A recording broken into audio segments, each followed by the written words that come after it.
जहाद के नाम छोड़ दो आए भाइयों, जहाद के नाम छोड़ दो आए भाइयों, इस्लाम में हराम है कत्ल किताब।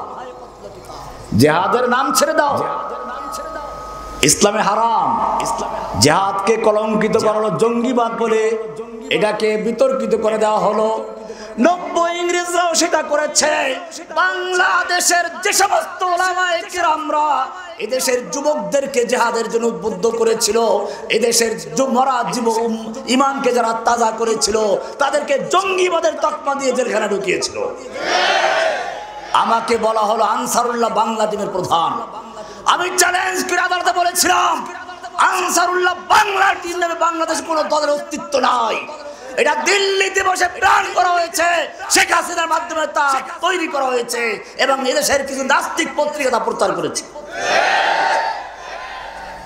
ইসলামকে ধ্বংস করার জন্য, আলেম ওলামাদেরকে বিতর্ক করার জন্য, বিতর্কিত করার জন্য নানান চক্রান্ত করা হয়েছিল। কাউকে জঙ্গিবাদ, কাউকে রাজাকার। আমি ওলামায়ে কেরামদেরকে বলবো, অনুরোধ করব, দুশমনরা বিভিন্ন জাল তৈরি করে রেখেছে, আমাকে দেখানো হয়েছিল। এমনকি হেফাজতুল উলামায়ে কেরামদেরকে বিভিন্ন ভাবে জালের মধ্যে আনা হয়েছিল, নারী কেলেঙ্কারিতে জড়ানোর জন্য দুর্নীতি দমন কমিশন দিয়ে জড়াবার প্ল্যান করা হয়েছিল। এটা তারা এক একজনকে এক এক ভাবে হামলা করার চেষ্টা করেছিল। শুরু হয়েছিল সাইদি সাহেবকে দিয়ে। সাইদি সাহেবের সঙ্গে ওলামায়ে দেওবন্দের রাজনৈতিক পার্থক্য থাকতে পারে, বিভিন্ন বিষয়ে পার্থক্য আছে, কিন্তু মনে রাখতে হবে দুশমনরা ওনাকে সেজন্য গ্রেফতার করে নাই। আমি এটা এইভাবে বলি, আমাদের সঙ্গে তাদের যেই কারণে দ্বিমত, সেই হিসেবে তারা ওদের পক্ষের লোক, আর ওদের সঙ্গে যে কারণে জামাতের সঙ্গে দ্বিমত, সেই হিসেবে আমরাও জামাতের পক্ষের লোক। ইতিহাস থেকে জানবেন, আমিরে মুআবিয়া রাদিয়াল্লাহু তাআলা আনহুর সঙ্গে আলী রাদিয়াল্লাহু তাআলা আনহু যখন যুদ্ধ হচ্ছিল, তখন বিশ্বের সুপার পাওয়ার রোম সম্রাট দেখলেই তো সুযোগ, আমিরে মুআবিয়ার কাছে পত্র লিখলো, আমরা জানতে পেরেছি তোমার নেতা, তোমার খলিফা তোমার সাথে যুদ্ধে লিপ্ত আছে। তুমি যদি চাও, গোটা রোম সম্রাট তার পূর্ণ শক্তি দিয়ে তোমার পাশে দাঁড়াবার জন্য প্রস্তুত আছে। বুঝেন না উদ্দেশ্যটা কি? এই সুযোগ নিয়ে মুসলিম উম্মাহকে ধ্বংস করার চক্রান্ত। কিন্তু আল্লাহর নবীর ছাত্রদেরকে বোকা বানানো তো সহজ নয়।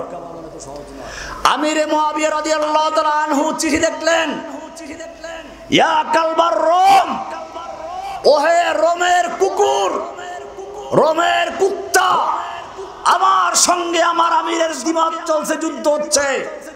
এই সুযোগ নিয়ে যদি মুসলিম ভূখণ্ডের দিকে এক পা বাড়াবার চেষ্টা করিস, জেনে রাখবি আলীর পক্ষে যুদ্ধ করতে গিয়ে, আলীর পক্ষে যুদ্ধ করতে গিয়ে যে লোকটা সর্বপ্রথম জীবন দিবে, সে লোকটা আর কেউ নয়, সে লোকটা হচ্ছে আমিরে মুআবিয়া রাদিয়াল্লাহু তাআলা। আজকে বাংলাদেশ ওলামায়ে কেরাম যদি সেই সাইদি সাহেবকে যখন রাজাকার বলে গ্রেফতার করা হলো, তখন যদি তার পক্ষে সমস্ত ওলামায়ে কেরাম মাঠে নামতো, বাংলাদেশের কোন কাফের মুরতাদের সাহস থাকতো না পরবর্তীতে মামুনকে গ্রেফতার করা, জসিমউদ্দিন রহমানকে গ্রেফতার করা।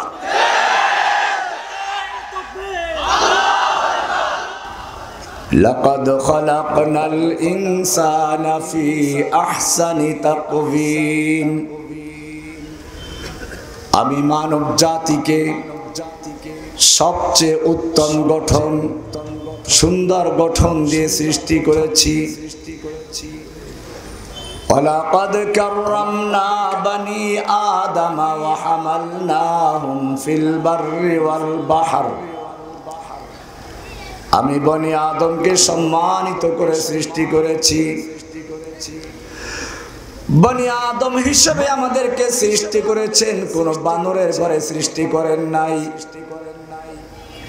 শিম্পাজির ঘরে সৃষ্টি করেন নাই, ওরাং ওটানের ঘরে সৃষ্টি করেন নাই। যদিও কিছু মানুষ আমাদেরকে বানরের বাচ্চা বানানোর চক্রান্ত করেছিল। এরা কেন চক্রান্ত করেছিল? মূলত ওরা বানরের বাচ্চাই। কোরআন থেকে আমরা দলিল পেশ করব ইনশাআল্লাহ। এই বাচ্চারা সামনে বসলে উঠতে পারবা না, আর সামনের জায়গাগুলো ফাঁকা করে বন্ধ করে বসে, আরো আগে বসেন। পিছনে জায়গা পাচ্ছেন আপনারা, ফাঁকা করে বসেছেন, একটু হরকত করেন। সামনে আচ্ছা ভাই, সবাই সামনে আগে বসেন। পিছনে অনেক লোক দাঁড়ানো আছে, জায়গা পাচ্ছে না।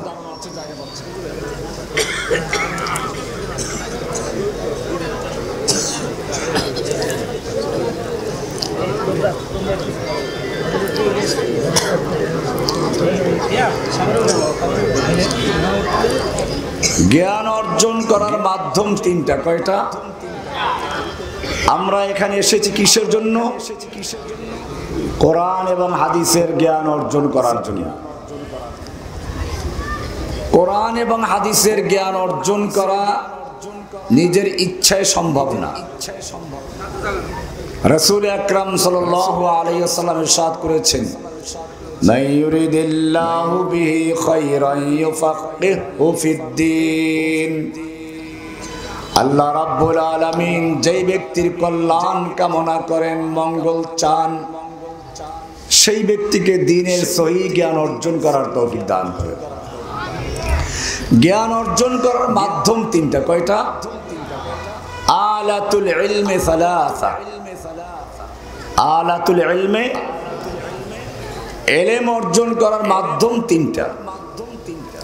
প্রথম মাধ্যম হচ্ছে আল হাওয়াসুল খামসা, পঞ্চ ইন্দ্রিয়, বাহ্যিক পাঁচটা অঙ্গ। চোখ দিয়ে দেখি এক, কান দিয়ে শুনি দুই, নাক দিয়ে ঘ্রাণ নেই তিন, জিহ্বা দিয়ে মজা নেই চার, ত্বকের স্পর্শে আমরা অনুভব করতে পারি। কয়টা হলো? এই পাঁচটা মিলে একটা। পাঁচটা মিলে কয়টা? এই পাঁচটাকে বলা হয় আল হাওয়াসুল খামসা, পঞ্চ ইন্দ্রিয়। এর মাধ্যমে প্রাথমিক জ্ঞান অর্জন হয়।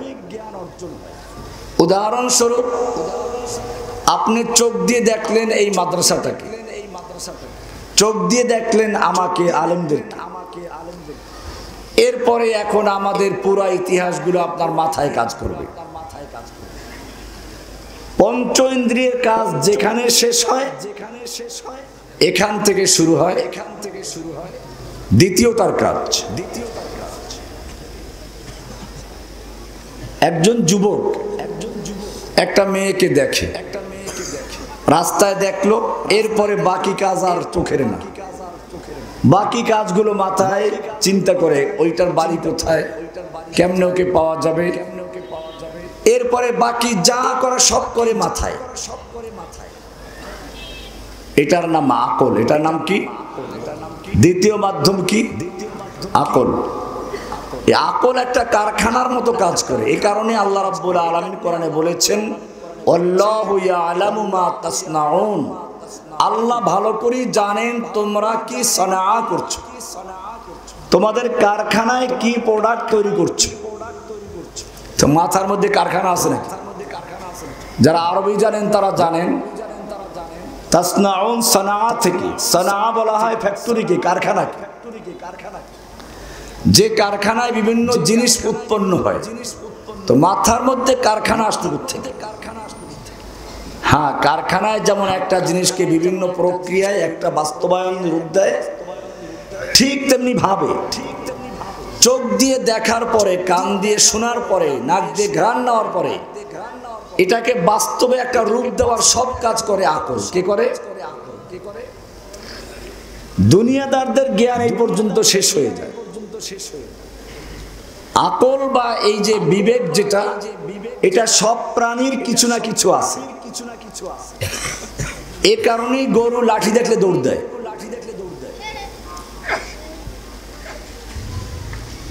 কিন্তু এই বিবেক যতই বেশি হোক না কেন, জ্ঞান যত বেশি হোক না কেন, জ্ঞানের সীমানা শেষ হওয়ার পরে এখানে আরেকটা ইলমের প্রয়োজন। চোখ দিয়ে দেখতে হলে যেমন আলোর প্রয়োজন হয়, চোখ ভালো থাকলেই সবকিছু দেখা যায় না। চোখের পাওয়ার যত ভালো হোক না কেন, যদি চোখের সামনে আলো না জ্বলে, সূর্যের আলো, চন্দ্রের আলো, মোমবাতির আলো, তারকার আলো, বিদ্যুতের আলো, কোন প্রকার আলো যদি তোমার চোখের সামনে না জ্বলে, তোমার চোখের পাওয়ার যত ভালো হোক না কেন, তুমি কিছুই দেখতে পাবে না। ঠিক তেমনি ভাবে জ্ঞান চোখের সামনে একটা আলোর প্রয়োজন। তুমি যত বড় বিজ্ঞানী হও না কেন, যত বড় জ্ঞানী হও না কেন, যতক্ষণ পর্যন্ত তোমার জ্ঞান চোখের সামনে একটা বিশেষ আলো না জ্বলবে, অতক্ষণ পর্যন্ত তুমি ওই জ্ঞান দিয়ে কিছুই বুঝবে না। সেই জ্ঞানের নাম হচ্ছে কি? কোরআন, ওহী। قد جاءكم من الله نور وكتاب مبين। জোরে বলেন সুবহানাল্লাহ। আল্লাহ রাব্বুল আলামিন ইরশাদ করেন, তোমার জ্ঞান চোখের সামনে যে আলোর প্রয়োজন, সেই আলো বিদ্যুতের আলো দিয়ে চলবে না, মোমবাতির আলো দিয়ে চলবে না, সূর্যের আলো দিয়ে চলবে না। সেই আলো দেওয়ার জন্য বিশেষ ব্যবস্থা রয়েছে। قد جاءكم من الله نور وكتاب مبين। তোমাদের জ্ঞান চোখের সামনে আলো জ্বালিয়েছি কোরআন দিয়ে। কি দিয়ে? এই আলো যদি তোমার চোখের সামনে না থাকে, জ্ঞান চোখের সামনে যদি কোরআনের জ্ঞান না থাকে, তুমি যত বড় জ্ঞানী হও, বিজ্ঞানী হও, তুমি মানুষ নও, তুমি পশু। এই কারণেই ঢাকা বিশ্ববিদ্যালয়ের মতো জায়গা থেকে পাশ করে বের হয়, তারপরে পয়লা বৈশাখে কি পরে? হনুমানের মুখোশ পরে, বাদরের মুখোশ, ইঁদুরের মুখোশ, বাঘ ভল্লুকের মুখোশ, ভূতুম পেঁচার মুখোশ পরে জানিয়ে দিচ্ছে, ও জাতি তোমরা সতর্ক থাকো। আমরা যত বড় বিশ্ববিদ্যালয় থেকে পড়াশোনা করে বের হচ্ছি, আমরা কিন্তু মানুষ নই। আমরা শুধু ওরা নিজেরা পশু নয়, গোটা জাতিকে পশু বানানোর জন্য এক গভীর চক্রান্তে লিপ্ত হয়েছিল। শিক্ষা সিলেবাসে পর্যন্ত তারা প্রমাণ করার চেষ্টা করেছিল যে আমরা তো বানরের বাচ্চা, গোটা মানব জাতি তোমরাও বানরের বাচ্চা। জোরে বলেন নাউজুবিল্লাহ। ওরা বানরের বাচ্চা, ঠিক আছে কি? আমরা কি বানরের বাচ্চা? আমাদের চোখের সামনে কোরআন আছে। আল্লাহ তাআলা বলছেন আর রহমান। ওরা যে আসলে বানরের বাচ্চা, দলিল আছে। আর রহমান আল্লামাল কোরআন খলাকাল ইনসান। খুব ভালো করে খেয়াল করুন, প্রথমে আর রহমান কার নাম? এরপরে কি বলেছেন?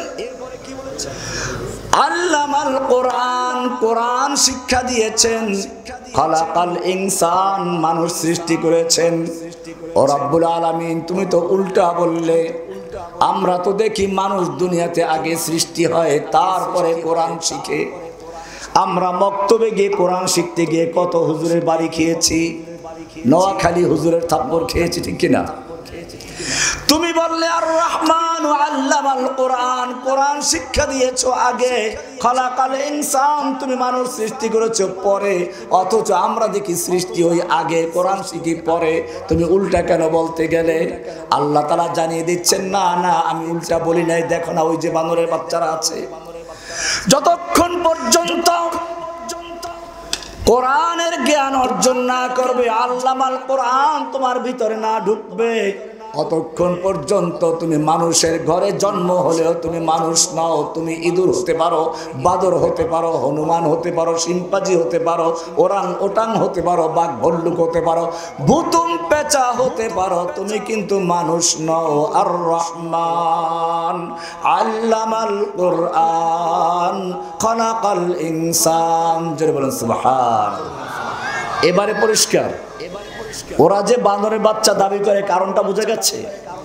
কি কারণ? কোরআন শিক্ষা করে নাই, সেই কারণে। এখন দেখবেন বিশ্ববিদ্যালয় থেকে শুধুমাত্র বানর আর মুখের মুখোশ পরে বের হয় না, বিভিন্ন স্কুল কলেজ ইউনিভার্সিটি থেকে এখন সাবিলুনা সাবিলুনা আল জিহাদের মিছিল নিয়ে বের হয়, ঠিক কিনা? কারণ ওই ছেলেদের চোখের সামনে কোরআনের আলো এসেছে। বিশ্ববিদ্যালয় পড়ার পরেও তারা যখন কোরআনের জ্ঞান অর্জন করেছে, তখন সেই ছেলেরা এখন আর নিজেদেরকে বানরের বাচ্চা দাবি করে না, তারা নিজেদেরকে দাবি করে মানুষের বাচ্চা, তারা নিজেদেরকে দাবি করে মানুষের বাচ্চা। মানুষ জোরে বলেন আলহামদুলিল্লাহ। লাকাদ খালাকনাল ইনসানা ফি আহসানি তাকওয়িম। এরপরে আমাদেরকে আল্লাহ তাআলা মানুষ বানিয়ে ক্ষান্ত করেন নাই, মানুষ হিসেবে সৃষ্টি করার পরে আবার মুসলমানের ঘরে জন্মগ্রহণ করার তৌফিক দিয়েছেন। এর জন্য আলহামদুলিল্লাহ। আমাদের একটা দিন আছে, দিনটার নাম কি? ইন্নাদ-দীনা ইনদাল্লাহিল ইসলাম।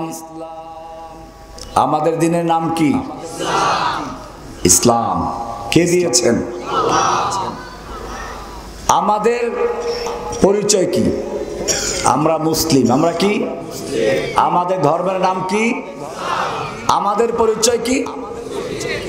মিল্লাতা আবিকুম ইব্রাহিম।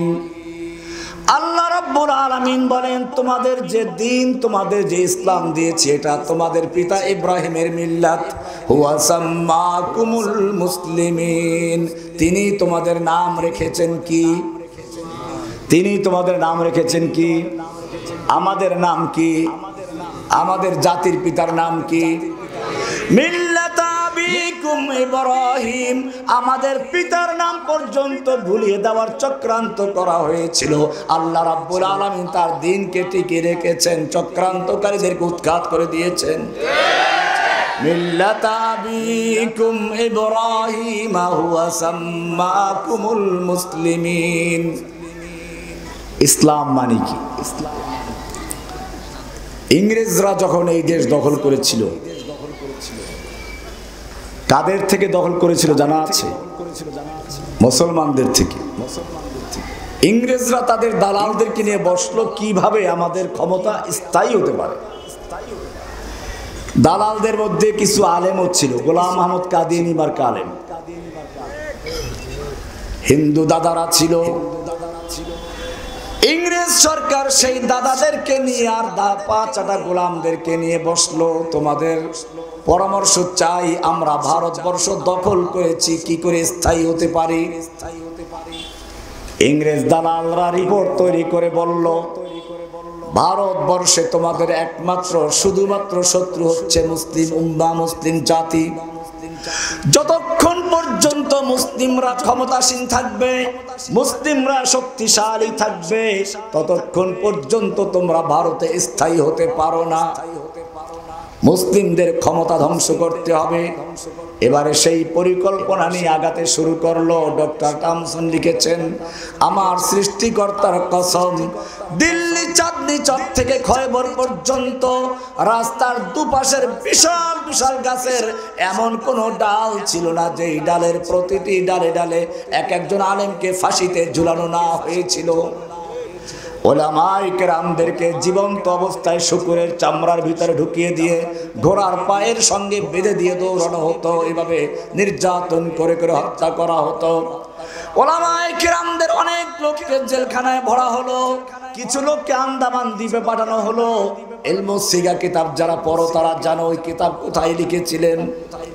ওই কিতাবের ভূমিকায় লেখা আছে, বুরুদ হাকির দার আ জাজিরা আজ দায়রাঙ্গে তাকদির বুদাস্ত।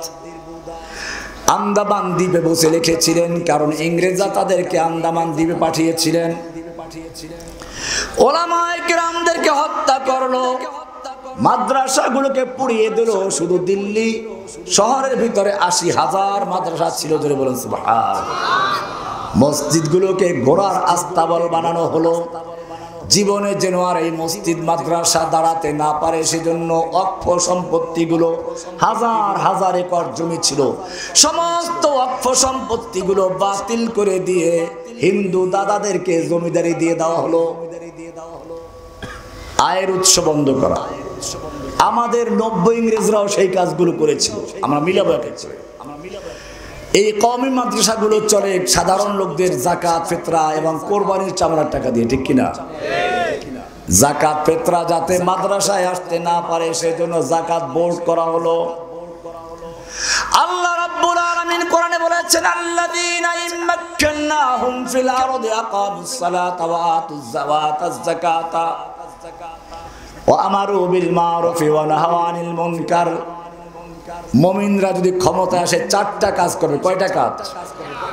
আকামাস সালাত, এক নম্বরে সালাত কায়েম করবে রাষ্ট্রীয়ভাবে, তারপরে যাকাত আদায় করবে, এরপরে সৎ কাজের আদেশ করবে, অসৎ কাজের নিষেধ করবে। তিনটার কোনো খবর নাই, একটা কোনো যাকাত বউ। ঠিক আছে কিনা? মাদ্রাসার যাতে যাকাত আসতে না পারে। এরপরে যেই কওমি মাদ্রাসার ছেলেরা ঈদের দিনে বাড়ি না গিয়ে, আত্মীয় স্বজনের কাছে না গিয়ে দিনভর কষ্ট করে চামড়াগুলো মাদ্রাসায় নিয়ে আসে, সেই চামড়া বিক্রি করে যাতে মাদ্রাসা চলতে না পারে, সেজন্য ইংরেজরা যেরকম ভাবে অক্ষ সম্পত্তি বাজেয়াপ্ত করেছিল, আমার দেশের 90 ইংরেজরা কোরবানির চামড়ার দাম কমিয়ে দিয়েছিল।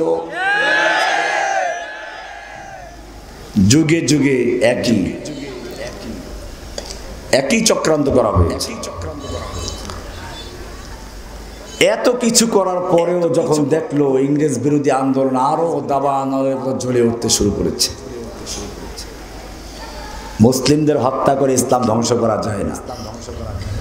কতলে হুসাইন দর হাকিকত মরগে यजीद है, ইসলাম জিন্দা होता है हर करबला के बाद।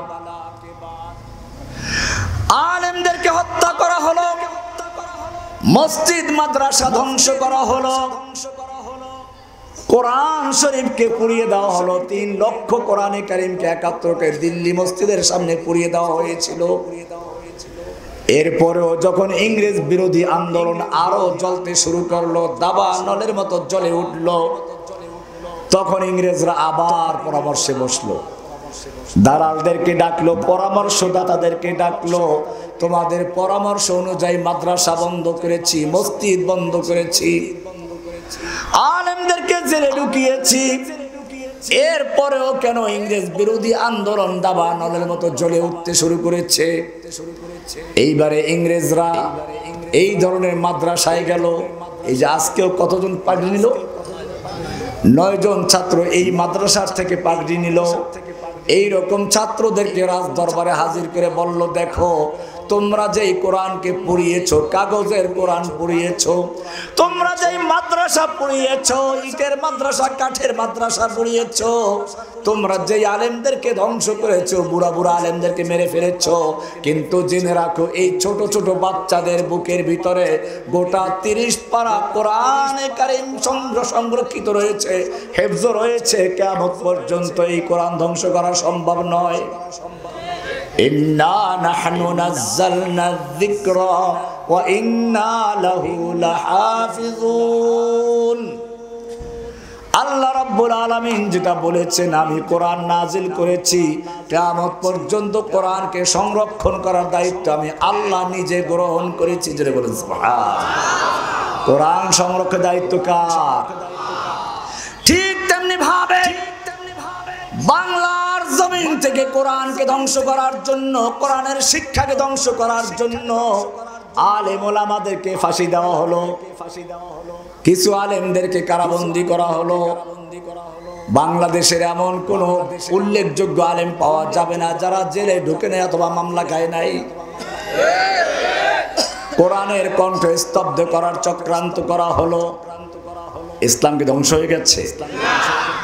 আল্লাহ রাব্বুল আলামিন দেখিয়ে দিলেন, যেই লোকটা সারা জীবন কোরআনের বিরুদ্ধে কাজ করেছে, আল্লাহ রাব্বুল আলামিন শেষ সময় তার একটা বক্তব্য রেকর্ড করার সুযোগ দেন নাই।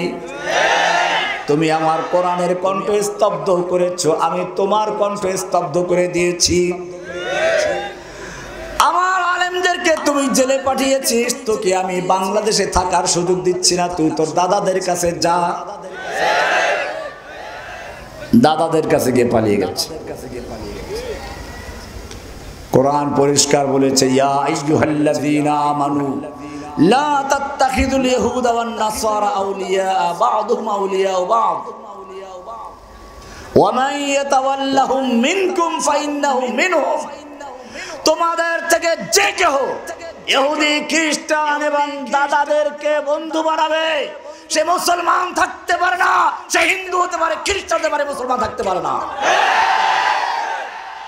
তাহাজ্জুদের গল্প, কোরআন পড়ার গল্প, মসজিদ বানায়। এই মসজিদ তার বাবার টাকা দিয়ে বানায় না, সৌদি আরবের টাকা দিয়ে বানিয়েছে।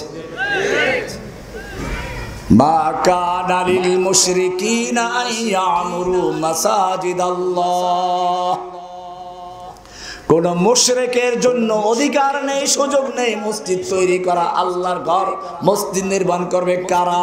ইন্নামা ইয়ামুরু মাসাজিদাল্লাহ, আল্লাহর ঘর মসজিদ নির্মাণ করার অধিকার থাকতে হবে চারটা কোয়ালিটি সম্পন্ন লোকদের। কয়টা কোয়ালিটি? পাঁচটা। কয়টা? ইন্নামা ইয়ামুরু মাসাজিদাল্লাহি মান আমানা বিল্লাহি, যে ব্যক্তি আল্লাহর উপর ঈমান রাখে, ওয়াল ইয়াউমিল আখিরে, পরকালে বিশ্বাস করে, ওয়া আকামাস সালাতা, সালাত কায়েম করে, ওয়া আতাজ যাকাতা, যাকাত আদায় করে, ওয়া লাম ইয়াখশা ইল্লাল্লাহ, আল্লাহ ছাড়া দুনিয়ার কাউকে ভয় করে না, সেই ব্যক্তি মসজিদ নির্মাণ করার ইখতিয়ার রাখে। আর যে ব্যক্তি ওয়ালাম ইয়াখশা ইল্লাল মোদি, মোদি ছাড়া কাউকে ভয় করে না, তার মসজিদ নির্মাণ করার অধিকার আছে?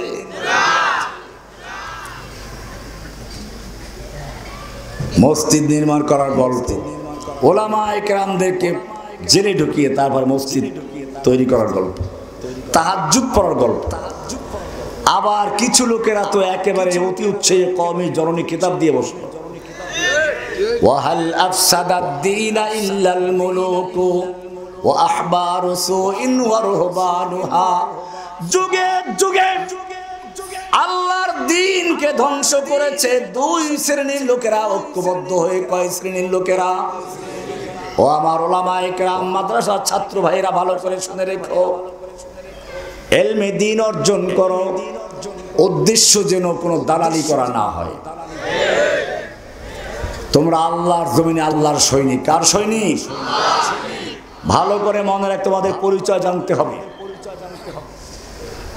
আল্লাহ রাব্বুল আলামিন প্রথমে মানব সৃষ্টির উদ্দেশ্য উল্লেখ করে বলেছেন, ওমা খালাকতুল জিন্না ওয়াল ইনসা ইল্লা, আমি মানব জাতিকে এবং জিন জাতিকে সৃষ্টি করেছি শুধুমাত্র একটা উদ্দেশ্য নিয়ে, সে হচ্ছে কি? ইল্লা লিয়াবুদুন, তারা শুধুমাত্র একমাত্র আমারই গোলামি করবে। গোলামি করবে কার? মসজিদে গোলাম কার? মাদ্রাসায় কার? বঙ্গভবনে কার? এটাই মুসলিমদের বড় পরিচয়, মানুষের বড় পরিচয়। তারা কার গোলাম? সূরা ফাতিহা, আলহামদুলিল্লাহ সূরা সকলের মুখস্থ আছে। আপনারা জানেন কোন এলাকায় কোনো মন্ত্রী গেলে তাকে বিশাল আকারে সম্বর্ধনা দেওয়া হয়, আয়নায় বাধাই করে একটা বড় কিছু দেওয়া হয়, ঠিক কিনা? এটা তিনটা পার্ট থাকে। প্রথম অংশে থাকে তার প্রশংসা। আপনি সদরঘাটের কামান, মাস্তানে জামান, আপনার চরিত্র ফুলের মতো পবিত্র, নামাজ পড়েন একত্র, প্রশংসা করা হয়। এবারে ওই নেতা চিন্তা করে, প্রশংসা তো অনেক করেছো, ভোট দাও কাকে? ওদের তো আসল ভোট দাও। এত প্রশংসা শোনার দরকার নাই, আগে বলো তোমার পরিচয় কি, আমার সঙ্গে তোমার সম্পর্কটা কি? এইবারে দ্বিতীয় প্যারায় লেখে, এই এলাকার মাটি আপনার ঘাঁটি, আপনাকে বিপুল ভোটে বিজয় করে আমরা সংসদে পাঠিয়েছি, আপনি এখন মন্ত্রী হয়েছেন। এখন নেতা বুঝলো যে হ্যাঁ, লোকগুলো আমার লোক। লোকগুলো কি? সম্পর্ক হচ্ছে আমরা আপনার কর্মী, আপনি আমাদের নেতা, আমরা আপনার সেনা, ভয় করি না, বুলেট বোমা বলেন। এইবারে নেতা বলে ঠিক আছে বুঝলাম, এবারে আমার লোক, তাহলে এবারে তোমাদের কি চাওয়া পাওয়া আছে বলো। তৃতীয় পাড়ায় শুরু হয় চাওয়া, এই এলাকায় রোড লাগবে, মাদ্রাসা মসজিদ, এই রাস্তাঘাট ইত্যাদি লাগবে।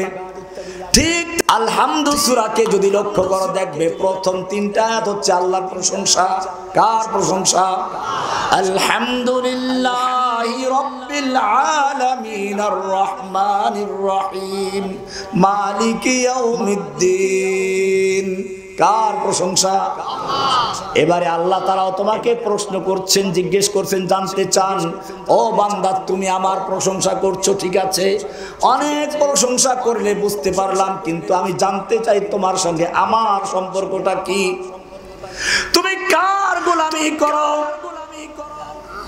তোমার সঙ্গে আমার সম্পর্কটা কি সেইটা বলো, তুমি কার গোলাম কার কর্মী? এইবারে বান্দা পরিচয় দিচ্ছে, ইয়াকা নাবুদু ওয়া ইয়াকা নাস্তাঈন। ও রাব্বুল আলামিন, আমার পরিচয় হচ্ছে এই ইয়াকা নাবুদু, আমি কেবলমাত্র শুধুমাত্র তোমারই গোলামি করি, অন্য কারো গোলামি করি না, করব না। আমি কার গোলাম? কুল ইয়া আইয়ুহাল কাফিরুন লা আ'বুদু মা তা'বুদুন, আমি কেবলমাত্র তোমারই গোলামি করি, অন্য কারো গোলামি করি না, করব না। তোমার সঙ্গে আমার সম্পর্ক গোলাম আর মালিকের সম্পর্ক, আমি তোমার গোলাম, তুমি আমার মালিক। কি সুন্দর সম্পর্ক! এইবারে বলে ঠিক আছে, যদি তাই হয়, আমার যদি গোলাম হও আর মিথ্যা কথা না বলো, তাহলে এবারে চাও কি চাইবা? এবারে চাওয়া পাওয়া শুরু হয়ে গেছে। ইহদিনাস সিরাতাল মুস্তাকিম। রাস্তাঘাট, এখানেও রাস্তাঘাট আছে, তবে এই রাস্তা ভিন্ন রাস্তা, আমি সেদিকে যাচ্ছি না। আমরা গোলাম কার? কার গোলাম? শুধু মসজিদে না, সব জায়গায়। বঙ্গভবনে আইন চলে কার? সংসদে আইন চলে কার? আদালতে আইন চলে কার? তাহলে গোটা জাতি আল্লাহর সামনে 5 ওয়াক্ত নামাজ দাঁড়িয়ে মিথ্যা বলছে, ইয়াকা নাবুদু ওয়া ইয়াকা নাস্তাঈন। ও আল্লাহ, তোমার গোলামি করি শুধু মসজিদে, বাইরে গেলে তোমার গোলাম না। তখন অন্য ঘোষকের নেতা, অন্য কি যেন জাতির পিতার গোলাম নাকি? ইয়াকা নাবুদু ওয়া ইয়াকা নাস্তাঈন, গোলামি করব কার? قل إن صلاتي ونسكي ومحياي ومماتي لله رب العالمين। বলো, আমার সালাত, আমার কুরবানি, আমার ত্যাগ, আমার জীবন, আমার মরণ সব কার জন্য? সব কার জন্য? লিল্লাহি রাব্বিল আলামিন, একমাত্র আল্লাহর জন্য, যিনি গোটা জগৎ সমূহের রব। আমরা কার গোলাম? ইংরেজ সরকার আলেমদের হত্যা করলো, সব হত্যা করলো, কিন্তু এরপরে ইংরেজ বিরোধী আন্দোলন চলতে শুরু করলো। দালালদেরকে নিয়ে বসতে বলছিলাম, কয় শ্রেণীর লোকেরা যুগে যুগে ধ্বংস করে ইসলামকে। ওয়াহাল আফসাদাদ-দীনা ইল্লাল মুলুকু ওয়া আহবারু সুইন ওয়া রুহবানুহা। যুগে যুগে 2 প্রকারের লোকেরা ঐক্যবদ্ধ হয়ে আল্লাহর দ্বীনকে ধ্বংস করেছে। এক হচ্ছে এক শ্রেণীর শাসক, আর এক হচ্ছে ওই শ্রেণীর শাসকদের 5 গোলাম, একদল যাজক। একদল কি? যাজক। সে যাজকদের মধ্যে নামধারী মুসলমানও আছে, ইহুদি, খ্রিস্টান, হিন্দু, বৌদ্ধ আছে। আমরা দেখেছি বিগত জালিম সরকারকে সাহায্য করেছিল কারা? কওমি জননী খেতাব দিয়ে বসত। যেই দারুল উলুম দেওবন্দের জন্ম হয়েছিল ইংরেজদের বিরুদ্ধে যুদ্ধ করতে গিয়ে, যখন সম্মুখ যুদ্ধে আর পারা গেল না, তখন সিদ্ধান্ত হলো আমরা এবারে মাদ্রাসা তৈরি করব। দারুল উলুম দেওবন্দের প্রতিষ্ঠা হলো। লম্বা ইতিহাস আমি বলতে যাচ্ছি না। এরপরে পরবর্তীতে সেই মাদ্রাসার ছাত্ররা রেশমি উলমান আন্দোলন, খেলাফত আন্দোলন ইত্যাদি বিভিন্ন প্রকারের আন্দোলনের মাধ্যমে ভারতবর্ষ থেকে ইংরেজদেরকে তাড়িয়েছিল, ঠিক কিনা? আপনারা জানেন হোসাইন আহমদ মাদানী রহমাতুল্লাহ আলাইহি এই দেওবন্দের সন্তান, ইংরেজ বিরোধী আন্দোলনের একজন নেতা। ইংরেজরা কারফিউ জারি করে দিল। কারফিউ ভেঙে তিনি রাস্তায় বের হয়ে আসলেন। দেখেন না ছাত্ররা কেমনি বের হয়েছিল, কি সুন্দর স্লোগান জেলখানা দেখতে পাচ্ছিলাম। আমি কে রাজাকার, তুমি কে রাজাকার, কে বলেছে স্বৈরাচার, বুকের ভিতর অনেক ঝড়, স্বৈরাচার ঝুলি কর, কি স্লোগানগুলো ছিল। আমার তখন মনে পড়লো সেই মাদানী রহমাতুল্লাহ আলাইহির ইতিহাস। আল্লামা মাদানী রাহমাতুল্লাহ আলাইহি সেই কারফিউ ভেঙে শাহী মসজিদের সামনে গিয়ে হাজির হলেন। চতুর্দিকে রাইফেল নিয়ে দাঁড়ানো আছে ইংরেজ সৈনিকেরা। ময়দানে হাজির হয়ে বললেন, আমি শুনেছি এই সাদা ভল্লুকের দল ঘোষণা করেছে ইংরেজদের বিরুদ্ধে বক্তব্য করে তাকে গুলি করা হবে, আমি মাদানি হাজির করো গুলি। এই বলে তিনি তার শেরওয়ানির বুতাম ছিঁড়ে ফেললেন। ইতিহাস সাক্ষী, তিনি যখন করো গুলি বলে তার শেরওয়ানি বুতাম ছেড়ে দিলেন, হুঙ্কার দিলেন, ওদের রাইফেল গুলো ওদের হাত থেকে ঝরঝর করে পড়ে গিয়েছিল। দীর্ঘ 2 ঘন্টা পর্যন্ত বক্তব্য দিয়েছেন। কি দিয়ে শুনো, ওলামায়ে কেরামদের ভালো করে জানতে হবে আমরা কাদের সন্তান। উলাইকা আবাই ফাজিনি বিমিসলিহিম ইযা জামাআতনা ইয়া জারিরুল মাজামিউ वाकिफ तो है इस राज से ये दार रसन भी हर दौर में तकमील इमा हर दौर में तकमील वफा हमसे हुई है। मौलाना मादानी रहमतुल्लाह अलैहि हाजिर हलेन, 2 घंटा बक्तव्য দিলেন। শুরুটা ছিল কেমন শোনো, সাগামিরো গরবাজিরো मोशरा देवा कुनंद इचनी अरकाने दौलत मुल्क राफीरा कुनंद। कुकुर हलो बादशाह, कुकुर हलो प्रधानमंत्री, बिराल हलो कैबिनेट मंत्री, इदुर हलो एमपी। যেই সংসদে কুকুর আর বিড়াল আর ইঁদুর থাকে ওই সংসদ দিয়ে দেশের কোনো কল্যাণ হতে পারে না। ওই সংসদ দিয়ে লুটপাট হতে পারে, সন্ত্রাস হতে পারে, খুন গুম ধর্ষণ হতে পারে, চুরি ডাকাতি হতে পারে, ছিনতাই হতে পারে। ওই সংসদ দিয়ে কোনোদিন রাষ্ট্রের কল্যাণ হতে পারে না। লুট করতে করতে এমন এক পর্যায়ে চলে গেছে গোটা জাতিকে 1000 2000 নয়, 1 লক্ষ 2 লক্ষ নয়, 18 লক্ষ কোটি টাকা ঋণগ্রস্ত করে এদেশের সকল স্বর্ণ রৌপ্য টাকা পয়সা নিয়ে এক লাভে বাংলাদেশে দিল্লিকে পালিয়েছে।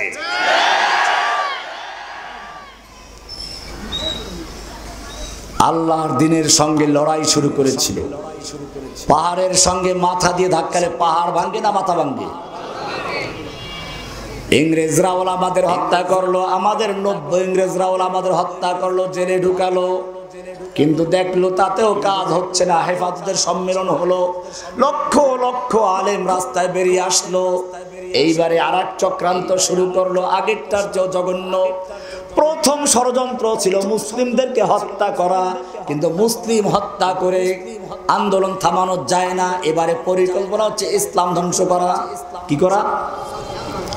আমি বলি কুফফারদের বোমার দ্বারা মুসলিম মারা যায়, ইসলাম মারা যায় না। কিন্তু ওলামায়ে সুয়ের মাধ্যমে মুসলিম মরে না, ইসলাম ধ্বংস করে। কি ধ্বংস করে? এইবারে আসুন আসল জায়গায়।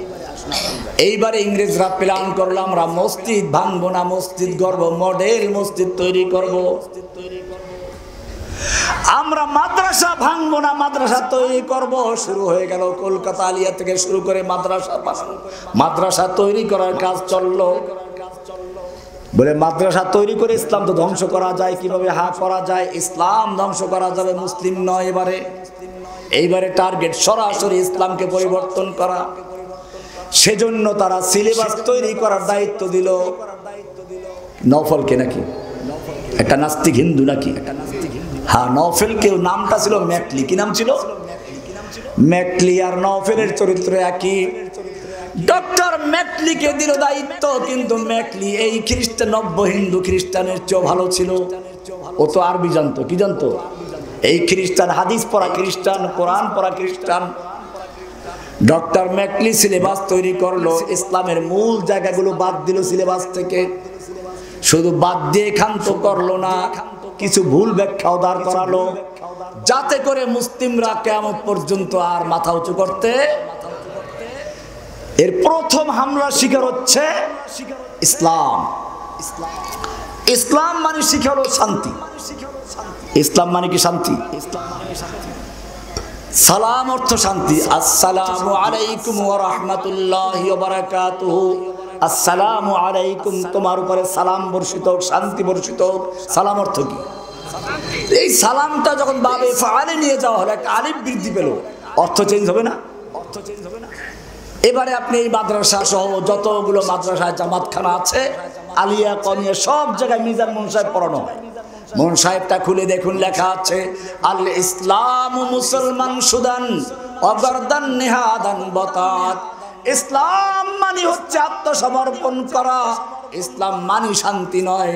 হ্যাঁ, ইসলাম প্রতিষ্ঠিত হলে শান্তি প্রতিষ্ঠা হয়।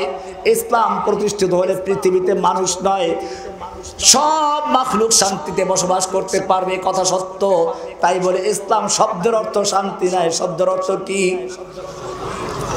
ইসলাম মানে হচ্ছে আত্মসমর্পণ করা। কোরআন থেকে দলিল নাও। ইয ক্বালা লাহু রাব্বুহু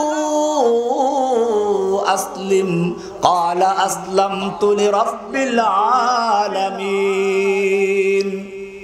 আল্লাহ তাআলা ইব্রাহিমকে বলেন, ইব্রাহিম আসলিম মানে শান্তিতে ঘুমাও নাকি? আসলিম, তুমি ইসলাম কবুল করো। ইব্রাহিম সঙ্গে সঙ্গে বুঝতে পারলে ইসলাম মানে হচ্ছে কি জিনিস। ক্বালা আসলামতু লিরাব্বিল আলামিন, আমি গোটা জগৎ সমূহের রবের কাছে আত্মসমর্পণ করলাম, মাথা নত করে দিলাম। জোরে বলেন সুবহানাল্লাহ। আমাদের জাতির পিতা পরিষ্কার করে দিচ্ছেন ইসলামের অর্থ কি। আসলামতু লিরাব্বিল আলামিন। আল্লাহ রাব্বুল আলামিন যখন কোরআনের ভিতরে ইসলাম শব্দের অর্থ পরিষ্কার করে দিয়েছেন, আসলামতু মানে হচ্ছে ব্যক্তি জীবনে, পারিবারিক জীবনে, সামাজিক জীবনে, রাষ্ট্রীয় জীবনে, আন্তর্জাতিক জীবনে, ব্যাংকে, আদালতে, সব জায়গায় এক আল্লাহর বিধানের কাছে আত্মসমর্পণ করার নাম হচ্ছে কি? ক্বালা আসলামতু লিরাব্বিল আলামিন। আত্মসমর্পণ করো কার সামনে? শুধু কি মসজিদে, ব্যাংকে, আদালতে, সংসদে? কার হুকুম চলবে? আছে সে হুকুম। আজকে সেই আলো জ্বালাতে হবে সব জায়গায়। قد جاءكم من الله نور وكتاب مبين। এই আলো জ্বালাতে হবে কোথায়? সংসদে। আলো জ্বালাতে হবে আদালতে। ইংরেজরা শুরু করলো ইসলামের পরিভাষা পরিবর্তন করা, দিন পরিবর্তন করা। ভারতবর্ষের জন্য একদল দালাল তৈরি করলো, গোলাম মাহমুদ কাদিয়ানীদেরকে নিয়ে আসলো তাওহীদ এবং রিসালাত দুটোকে ধ্বংস করার জন্য। দিনকে হামলা করা হয়। আমাদের একটা দিন আছে, তার নাম কি? আল্লাহর নবী যখন 3 বছর পর্যন্ত গোপনে দাওয়াত দিতে লাগলেন, আল্লাহ এবার হুকুম করলেন ফাসদা বিমা তুমার ওয়া আরিদ আনিল মুশরিকিন। আপনার প্রতি যা নাজিল করা হয়েছে সেগুলো স্পষ্ট বলুন, মুশরিকরা কি বললো কি না বললো এইদিকে পরোয়া করবেন না। আল্লাহর নবী সাফা পাহাড়ে উঠলেন গিয়ে। আরবের নিয়ম ছিল প্রতিদিন সকালবেলা পাহাড়ে গিয়ে উঠতো, দূর থেকে কোনো সেনাবাহিনী দেখা যায় কিনা, আক্রমণ আসছে কিনা। যদি এরকম কোনো সেনাদল দেখা যেত, সঙ্গে সঙ্গে সে করত কি, উলঙ্গ হয়ে কাপড়টা মাথায় নিত। এরপরে ঘুরাতর বলতো ইয়া সাবাহা ইয়া সাবাহা। তো লোকেরা বুঝতো বিশাল কোনো আক্রমণ আসতেছে, এই জন্য আমাদের যুদ্ধের জন্য প্রস্তুত হতে হবে। তারা সেই যুদ্ধের পোশাক পরে ঢাল তরবারি নিয়ে ময়দানে চলে আসে। আল্লাহর নবী সেই কৌশলটা নিলেন। সকালবেলা গিয়ে সাফা পাহাড়ে উঠলেন। তবে খেয়াল রাখবেন, আল্লাহর নবী ল্যাংটা হন নাই। কি হন নাই? উলঙ্গ হন নাই। আমাদের দেশে যেই নবী সারা জীবন কখনো উলঙ্গ হন নাই, সেই নবীর উম্মতরা যখন দেখে কোনো ল্যাংটা ফকির রাস্তায় দাঁড়িয়ে আছে, তখন তাকে সিজদা করা শুরু করে দেয়, টাকা দেয়, পয়সা দেয়, আর কয় ভিতরে মাল আছে। যেই নবী এত পরিষ্কার পরিচ্ছন্ন থাকতেন, প্রত্যেক নামাজের সময় মেসওয়াক করার গুরুত্ব দিয়ে বলেছেন লাউলা আন আশুক্কা আলা উম্মতি লা আমারতুহুম বিসওয়াক ইনদা কুল্লি সালাত। আমি যদি আমার উম্মতের জন্য কষ্টকর মনে না করতাম, তাহলে প্রত্যেক সালাতের সময় আমি মেসওয়াক করাকে ফরজ করে দিতাম। যেই নবী এত পরিচ্ছন্নতার গুরুত্ব দিলেন, সেই নবীর উম্মত যদি চট পরে, গায়ে চট, মাথায় চট, জীবনে মেসওয়াক করে নাই, মুখে দুর্গন্ধ, সেই লোককে বলে আল্লাহর ওলি। তাসির রাসূল ওয়া আনতা তুযহিরু حبه هذا لعمري في الفعال بديع لو كان حبك صادقا لأطعته إن المحب لمن يحب مطيع কিসের প্রতারণা নবীর সঙ্গে আল্লাহর নবী এবারে সাফা পাহাড়ে উঠলেন জোরে ডাক দিলেন ইয়া সাবাহা ডাক দিলেন জোরে সকাল বেলার ডাক এমনি কঠিন অবস্থা এরপরে ডাকটা কার মক্কার সেই যুবকের যেই যুবক কখনো ছলনা করে না প্রতারণা করে না ধোঁকাবাজি করে না আল আমিন নবী সকলে যাকে চিনে নিশ্চয়ই বড় কোনো বিপদ আছে সব নেতারা সাফা পাহাড়ের পাদদেশে হাজির হয়ে গেল এবারে আল্লাহর নবী তাদের উদ্দেশ্য করে বলছেন ও মক্কার নেতারা শোনো আমি যদি আজকে তোমাদেরকে বলি এই পাহাড়ের অপর প্রান্তে শত্রু বাহিনী ওত পেতে বসে আছে আমার কথা বিশ্বাস করবে কি মক্কার সব নেতারা বলল অবশ্যই বিশ্বাস করব মা জাররাবনাকা কাযিবান কাত্তু আমরা তোমার থেকে কখনো মিথ্যা কথা শুনি নাই সুতরাং তোমার কথা বিশ্বাস না করে উপায় কি আমাদের এইবারে আল্লাহর নবী দ্বিতীয় প্রশ্ন করলেন ও আমার মক্কার নেতারা ভালো করে শুনো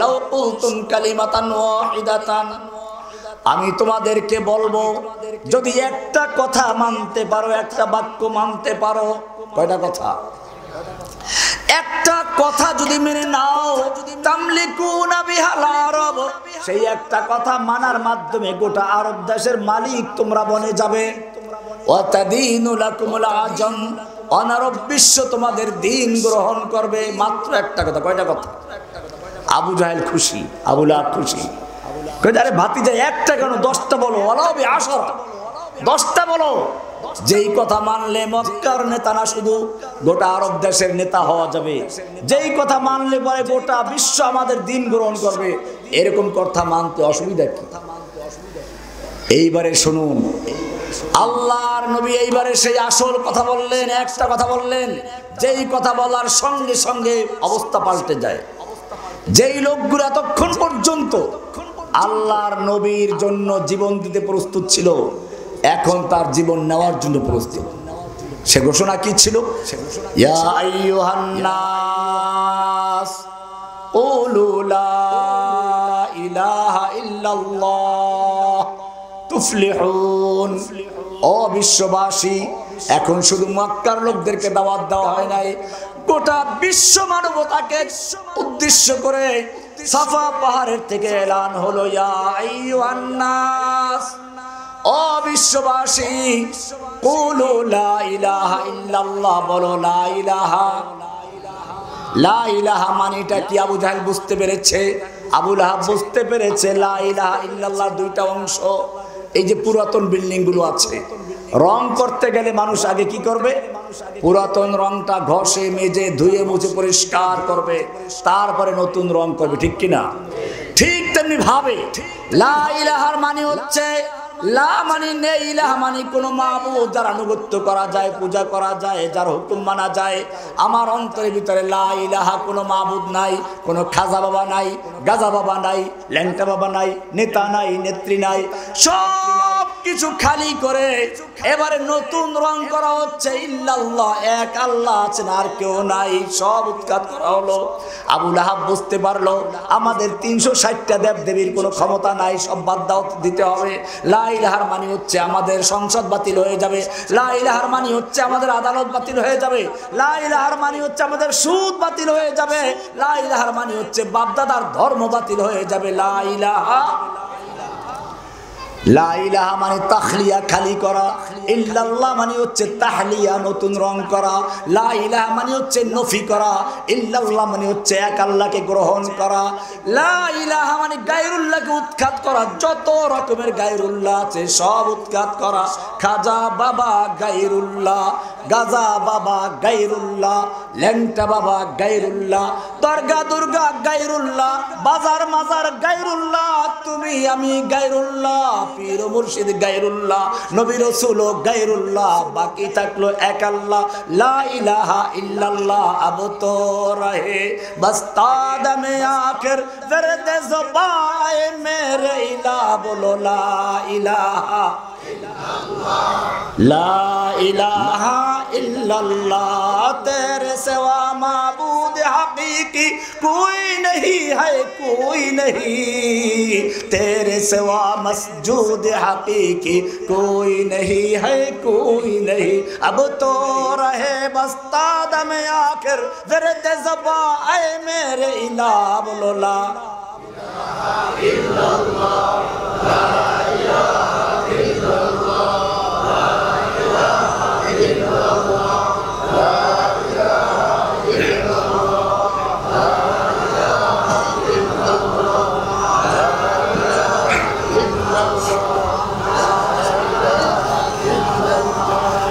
আবু লাহাব লা ইলাহা ইল্লাল্লাহর কথা শুনলে খেপে যায় মনে রাখতে হবে এই কালেমা তাওহীদের বাণী কিসের বাণী একটা যুবক রাস্তার থেকে একটা মেয়ে লোক ধরে নিয়ে আসছে এনে তাকে উযু করাইলো গোসল করাইলো হাত মোজা পা মোজা বোরকা সব পরাইয়া যায় নামাজে দাঁড় করিয়া নামাজ পড়ায় রোজা রাখে হজ করা যাকাত দেওয়ায় কঠিন শরিয়া মেলে তারপরে ঘর সংসার করে কিন্তু বিয়ে করে নাই কি করে নাই কি করে নাই বিয়ে করে নাই এই শরিয়ত মানার কোনো অর্থ আছে আগে কি করতে হবে অমুসলিম জাতি আগে লা ইলাহা ইল্লাল্লাহ বলে ইসলামে প্রবেশ করো এই সাক্ষী না দিলে তোমার ইসলাম হয় না আশহাদু আল্লা ইলাহা আশহাদু আন্না মুহাম্মাদার এই দুই সাক্ষী না দিলে আযান হয় না এই দুই সাক্ষ্য না দিলে ইকামত হয় না এই দুই সাক্ষ্য না দিলে খুতবা হয় না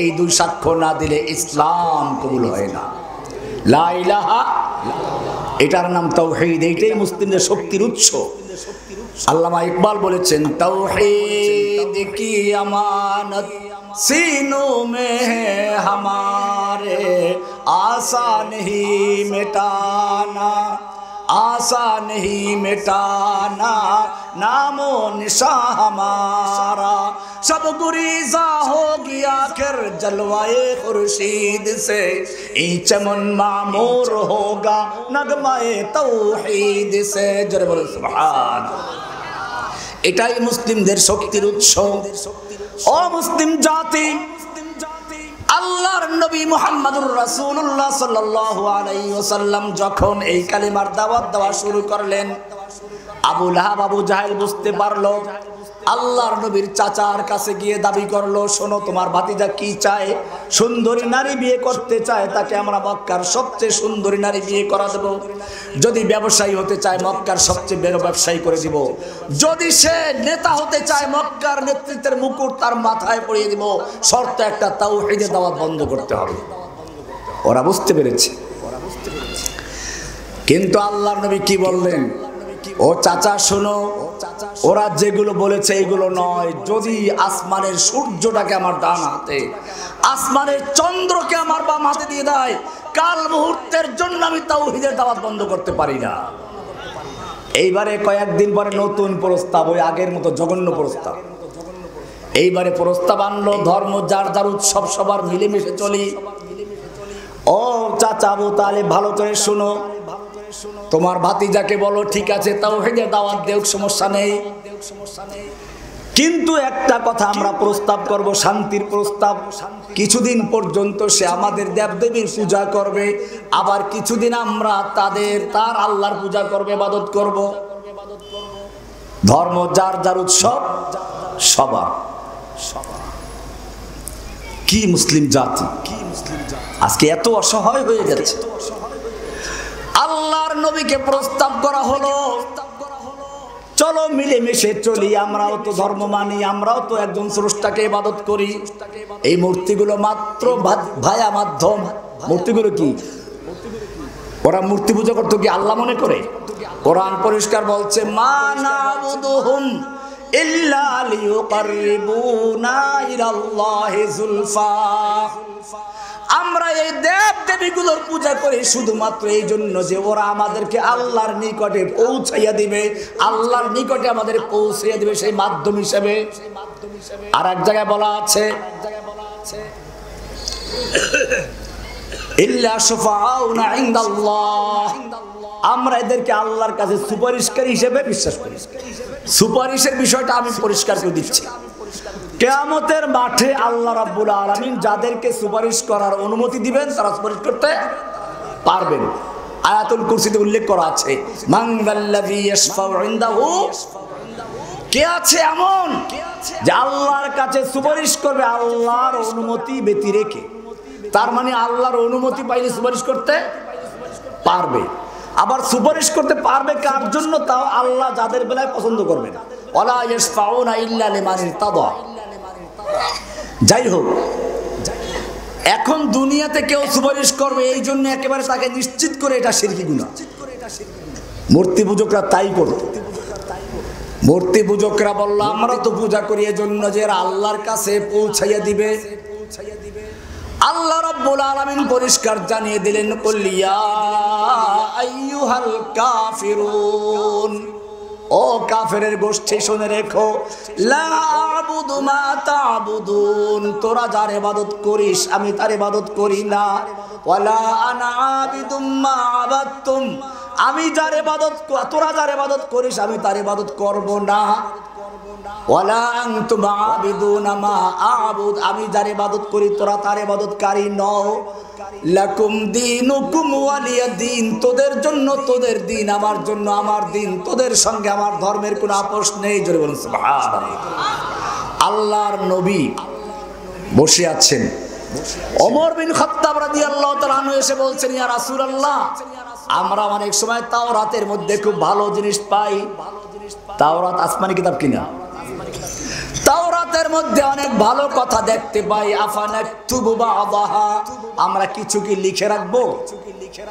এই বলে উনি তাওরাত পড়া শুরু করলেন। আল্লাহর নবীর চেহারা রাগে ক্ষোভে লাল হয়ে গেল। আবু বকর সিদ্দিক রাদিয়াল্লাহু তাআলা বিষয়টা উপলব্ধি করছেন। তিনি বললেন, সাকিলাতকা সাওয়াকুল ইয়া ওমর, ওমর তুই যদি মরে যেতিস, ওমর তুই যদি মরে যেতিস, ওমর তুই যদি মরে যেতিস। ওমর তাকে দেখলেন আল্লাহর নবীর চেহারা লাল হয়ে গেছে। সঙ্গে সঙ্গে নিজের ইসলামকে নবায়ন করলেন। রাদিতু বিল্লাহি রাব্বান ওয়া বিল ইসলামি দীনাও ওয়া বিমুহাম্মাদিন সাল্লাল্লাহু আলাইহি ওয়াসাল্লাম নাবিয়্যান ওয়া রাসূলা। এরপরে আল্লাহর নবী বলেন, ওমর তুমি আমার সামনে তাওরাত নিয়ে এসেছো, জেনে রাখো এই তাওরাত যে নবী মুসার প্রতি নাযিল হয়েছে, লাউ কানা মুসা হাইয়ান, আজকে সেই মুসা নবী যদি জীবিত থাকতো, ওয়াদরাকা নবুওয়াতি, আর আমার নবুয়ত কাল পেত, মা ওয়াসিআহু ইল্লা ইত্তিবাই, আমার অনুসরণ করা ছাড়া, আমার উম্মতি হওয়া ছাড়া মুসা নবী পর্যন্ত মুক্তি পাওয়ার কোনো উপায় ছিল না। সুবহানাল্লাহ। পরিষ্কার হয়ে গেল, ইন্নাদ-দীনা ইনদাল্লাহিল ইসলাম। ও মুসলিম জাতি, যেই নবীর প্রতি এই সূরা নাজিল হলো, লাকুম দীনুকুম ওয়ালিয়া দীন, সেই নবীর উম্মতরা রাতভর মূর্তি পাহারাদারি করতে পারে না। এত অসহায় কেন? উनको तहजीब ने हर बंद से आजाद किया, लेके काबे से सनम खाने में आबाद किया। उनको तहजीब ने हर बंद से आजाद किया, लेके काबे से सनम खाने में आबाद किया। তোমার পরিচয় তো হলো তুমি রাতভর জেগে দাঁড়িয়ে থাকবে কার সামনে? ও মুসলিম জাতি, ইতিহাস পড়ো। খালিদ বিন ওয়ালিদ রাদিয়াল্লাহু তাআলা আনহু যুদ্ধের ময়দানে উপস্থিত হয়েছেন ৩০,০০০ সৈন্য নিয়ে। আর তৎকালীন সুপার পাওয়ার পারস্যের সম্রাটের বীর পাহলওয়ান রস্তম এসেছে ৩ লক্ষ সৈন্য নিয়ে। যুদ্ধের ময়দানে মুখোমুখি হয়ে গেছে। রাতের বেলায় রস্তম চিন্তা করলো মুসলিমদের শক্তি পরীক্ষা করা দরকার। গোপনে শেষ রাতে গোয়েন্দা পাঠালো। মুসলিম তাঁবুতে গিয়ে দেখলো যে মুসলিমরা কান্নাকাটি করছে, চোখ ভাসিয়ে ফেলছে। গোয়েন্দারা বলল, রস্তম যুদ্ধ করার কোনো দরকার নেই, মুসলিমরা ভয় পেয়ে গেছে। এমন ভয় পেয়েছে রাত্রে ঘুমের পরিবর্তে কান্না করতে করতে চোখ ফুলে গেছে, পা ফুলে গেছে। ওদের সঙ্গে কি যুদ্ধ করবো? রস্তম তারপরে 1 লাখ সৈন্য নিয়ে মাঠে নামবে।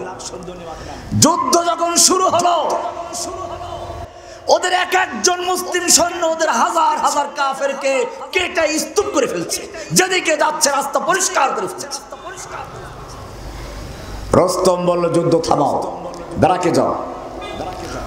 এবারে আবার শেষ রাতের দিকে বহু বিচক্ষণ বহুদর্শী বহু অভিজ্ঞ গোয়েন্দা পাঠালো, যাও মুসলিমদের তাবুতে গিয়ে দেখো আসল রহস্যটা কি। এবারে গোয়েন্দার গিয়ে দেখলো ঠিকই আজকেও তো কান্দি, রিপোর্ট ভুল ছিল না, কান্নাকাটি করে ঠিকই। তাহলে কেন কান্নাকাটি করছে? অমুসলিম যুবকেরা ভালো করে শুনে রাখো, মূর্তি পাহারাদারি করবে না কার কাছে রাত জেগে কান্নাকাটি করবে? গোয়েন্দারা রাতের বেলায় গিয়ে দেখলো কান্নাকাটি করছে ঠিকই। এইবারে কান্নার ভাষা জানার চেষ্টা করলো, এইবারে দেখলো হা কান্নাকাটি করে ঠিকই, কিন্তু এটা আমাদের ভয়তে নয়। রাত জেগে আল্লাহর দরবারে প্রার্থনা করছে, ও রব্বুল আলামিন, আগামীকাল তোমার এলাকায় কালিমাতুল্লাহর জন্য দিন জিন্দা করার জন্য যুদ্ধ হতে যাচ্ছে, মুশরিকদের বিরুদ্ধে যুদ্ধ করব। আল্লাহ তুমি আমার বাহুতে শক্তি দাও, আমাকে তুমি এমন শক্তি দাও যেন কাফের কেটে কেটে স্তূপ করতে পারি। আমি যেন যুদ্ধ করতে করতে আমার হাত, আমার পা, আমার চোখ, আমি সবকিছু তোমার রাস্তায় বিলীন করে দিতে পারি। আমি যেন কিয়ামতের ময়দানে যখন উঠবো আমার রক্তগুলো তাজা হয়ে যাবে, রংটা হবে লাউনুহু লাউনুদ্দাম রিহুহু রিহুল মিসকে, মিস্ক আম্বরে ঘেরান ছড়াতে থাকবে। আমি সেই মর্যাদা তোমার কাছে চাই, আমি তোমার রাস্তায় শহীদ হয়ে যেতে চাই। এই কান্নাকাটি করছে। এইবারে রোমের গোয়েন্দারা রস্তমকে জানালো, খবরদার মুসলিমদের বিরুদ্ধে যুদ্ধ করে বিজয় লাভ করার স্বপ্ন দেখো না। রস্তম জিজ্ঞেস করলো কারণ কি? মুসলিমদের সৈন্য কি আমাদের চেয়ে বেশি? বলে না, সৈন্য তো তোমার কয়েক গুণ বেশি। তাহলে কি অস্ত্র ওদের বেশি? বলে না, অস্ত্র আমাদের বেশি। বলে তাহলে ওদের গায়ে কি শক্তি বেশি? বলে না, ওদের গায়ে শক্তিও নাই, জীর্ণ শীর্ণ শুকনো রুটি খায়।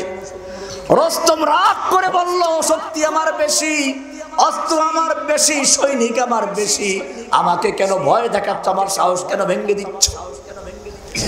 গোয়েন্দারা বলল, ও রস্তম শুনে রেখো, পারস্যের সেনাপতি জেনে রাখো, হতে পারে অস্ত্র তোমার সৈনিকদের বেশি, সৈন্য সংখ্যা তোমার বেশি, শক্তি তোমার সৈনিকদের গায়ে বেশি, কিন্তু জেনে রাখো তোমার সৈনিকদের কাছে সুন্দরী যুবতী নারী আর মদের পেয়ালা যত বেশি প্রিয়, ওই মুসলিম সেনাদের কাছে আল্লাহর রাস্তায় জীবন দেওয়া তার চেয়ে বেশি প্রিয়।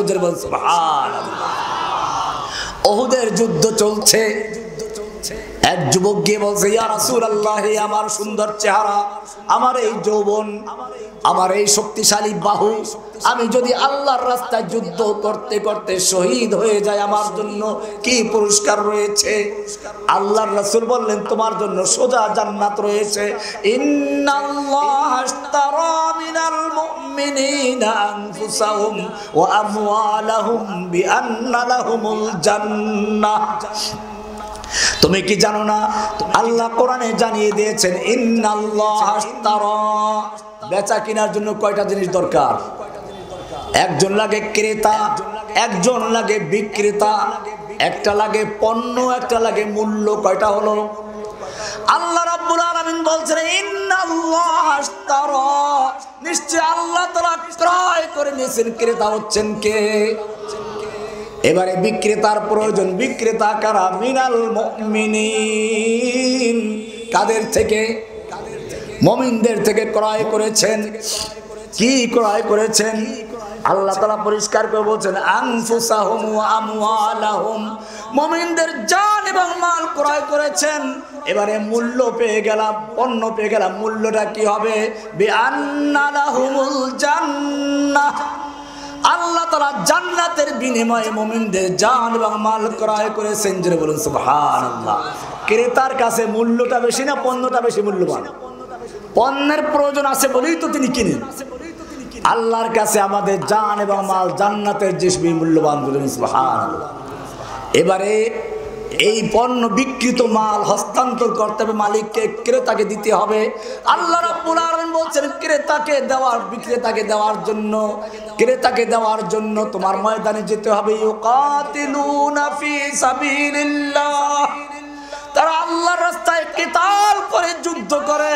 ও মুসলমান জাতি, ইংরেজদের কথা বলছিলাম, ইংরেজ দালালরা এবারে চিন্তা করে ইসলামের পরিভাষাকে পরিবর্তন করে দেওয়া, সেই জন্য গোলাম আহমদকে তৈরি করলো, আহমদ রেজা খান বেরলভীকে তৈরি করলো। গোলাম আহমদ কাদিয়ানী সর্বপ্রথম যে জায়গায় হামলা করলো সেটা হচ্ছে ইসলামের স্পিড, ইসলামের শক্তি, জিহাদকে তিনি বিতর্কিত করে দিলেন। জিহাদকে, জিহাদের বিরুদ্ধে বই লেখলো ইসলাম, গোলাম আহমদ কাদিয়ানীর কবিতা, जिहाद के नाम छोड़ दो आए भाइयों, जिहाद के नाम छोड़ दो आए भाइयों, इस्लाम में हराम है कत्ल किताब। जिहाদের নাম ছেড়ে দাও, ইসলামে হারাম। জিহাদকে কলঙ্কিত করা হলো জঙ্গিবাদ বলে, এটাকে বিতর্কিত করে দেওয়া হলো। 90 ইংরেজরাও সেটা করেছে। বাংলাদেশের যে সমস্ত উলামায়ে কিরামরা এদেশের যুবকদেরকে জিহাদের জন্য উদ্বুদ্ধ করেছিল, এদেশের মরা ইমানকে যারা তাজা করেছিল, তাদেরকে জঙ্গিবাদের তকমা দিয়ে জেলখানা ঢুকিয়েছিল। আমাকে বলা হলো আনসারুল্লাহ বাংলা টিমের প্রধান। আমি চ্যালেঞ্জ করে আদালতে বলেছিলাম, আনসারুল্লাহ বাংলা টিম নামে বাংলাদেশে কোনো দলের অস্তিত্ব নাই। এটা দিল্লিতে বসে প্ল্যান করা হয়েছে, শেখ হাসিনার মাধ্যমে তা তৈরি করা হয়েছে এবং এদেশের কিছু নাস্তিক পত্রিকা তা প্রচার করেছে। ইসলামকে ধ্বংস করার জন্য, আলেম ওলামাদেরকে বিতর্ক করার জন্য, বিতর্কিত করার জন্য নানান চক্রান্ত করা হয়েছিল। কাউকে জঙ্গিবাদ, কাউকে রাজাকার। আমি ওলামায়ে কেরামদেরকে বলবো, অনুরোধ করব, দুশমনরা বিভিন্ন জাল তৈরি করে রেখেছে, আমাকে দেখানো হয়েছিল।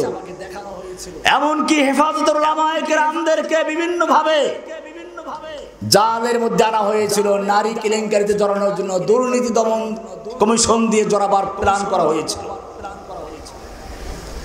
এটা তারা এক একজনকে এক এক ভাবে হামলা করার চেষ্টা করেছিল। শুরু হয়েছিল সাইদি সাহেবকে দিয়ে। সাইদি সাহেবের সঙ্গে উলামায়ে দেওবন্দের রাজনৈতিক পার্থক্য থাকতে পারে, বিভিন্ন বিষয়ে পার্থক্য আছে, কিন্তু মনে রাখতে হবে দুশমনরা ওনাকে সেজন্য গ্রেফতার করে নাই। আমি এটা এইভাবে বলি, আমাদের সঙ্গে তাদের যেই কারণে দ্বিমত, সেই হিসেবে তারা ওদের পক্ষের লোক, আর ওদের সঙ্গে যে কারণে জামাতের সঙ্গে দ্বিমত, সেই হিসেবে আমরাও জামাতের পক্ষের লোক।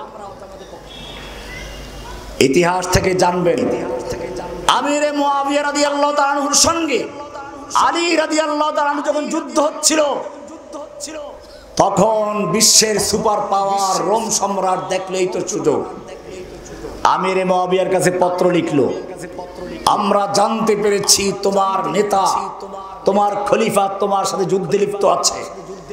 তুমি যদি চাও গোটা রোম সম্রাট তার পূর্ণ শক্তি দিয়ে তোমার পাশে দাঁড়াবার জন্য প্রস্তুত আছে। বুঝেন না উদ্দেশ্যটা কি? এই সুযোগ নিয়ে মুসলিম উম্মাহকে ধ্বংস করার চক্রান্ত। কিন্তু আল্লাহর নবীর ছাত্রদেরকে বোকা বানানো তো সহজ নয়। আমিরে মুআবিয়া রাদিয়াল্লাহু তাআলা আনহু চিঠি দেখলেন, ইয়া কালবার রোম, ওহে রোমের কুকুর, রোমের কুত্তা, আমার সঙ্গে আমার আমিরের দ্বিমত চলছে, যুদ্ধ হচ্ছে। এই সুযোগ নিয়ে যদি মুসলিম ভূখণ্ডের দিকে এক পা বাড়াবার চেষ্টা করিস, জেনে রাখবি আলীর পক্ষে যুদ্ধ করতে গিয়ে, আলীর পক্ষে যুদ্ধ করতে গিয়ে যে লোকটা সর্বপ্রথম জীবন দিবে, সে লোকটা আর কেউ নয়, সে লোকটা হচ্ছে আমিরে মুআবিয়া রাদিয়াল্লাহু তাআলা। আজকে বাংলাদেশ উলামায়ে কেরাম যদি সেই সাইদি সাহেবকে যখন রাজাকার বলে গ্রেফতার করা হলো, তখন যদি তার পক্ষে সমস্ত উলামায়ে কেরাম মাঠে নামতো, বাংলাদেশের কোন কাফের মুরতাদের সাহস থাকতো না পরবর্তীতে মামুনকে গ্রেফতার করা, জসিমউদ্দিন রহমানকে গ্রেফতার করা।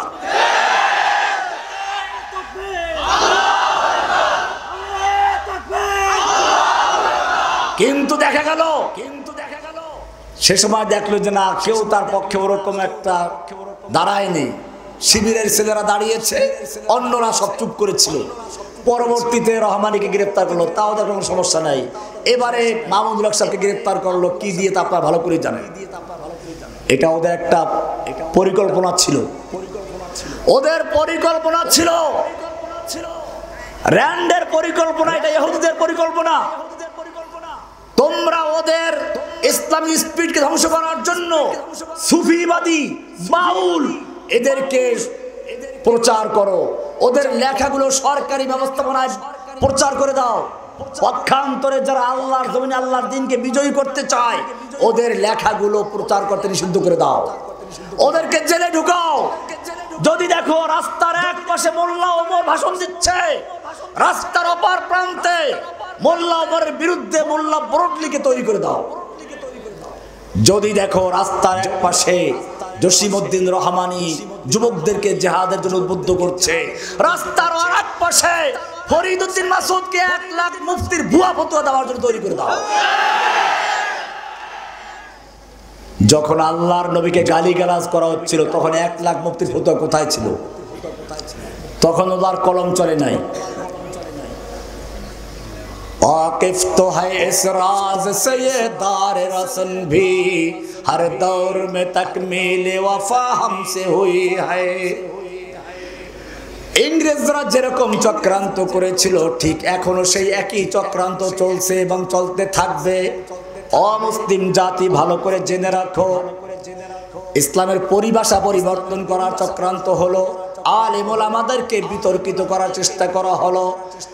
আল্লাহ রাব্বুল আলামিন পরিষ্কার করে দিচ্ছেন, ও মুসলিম উম্মাহ তোমাদের একটা পরিচয় দিয়েছিলাম, তোমরা আল্লাহর গোলাম। কার গোলাম?